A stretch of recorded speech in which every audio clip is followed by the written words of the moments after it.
اعوذ باللہ من الشیطان الرجیم، بسم اللہ الرحمن الرحیم۔ حضرت عبداللہ بن مسعود رضی اللہ تعالیٰ عنہ ارشاد فرماتے ہیں کہ ہمیں نماز قائم کرنے کا اور زکوٰۃ ادا کرنے کا حکم ہے، اور جو شخص زکوٰۃ ادا نہ کرے اس کی نماز بھی قبول نہیں۔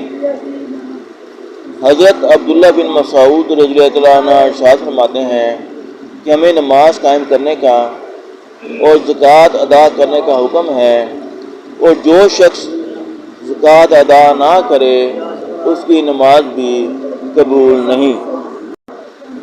یعنی نماز پر جو ثواب اللہ جل شانہ کے یہاں سے ملتا ہے وہ بھی نہیں ملے گا، اگرچہ فرض ادا ہو جائے گا۔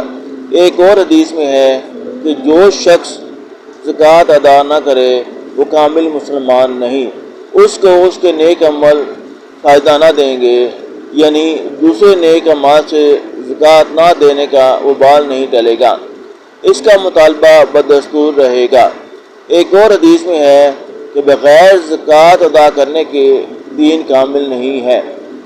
ایک اور حدیث میں ہے کہ حق تعالی شانہ اس شخص کی نماز کو قبول نہیں فرماتے جو زکوٰۃ نہ دیتا ہو۔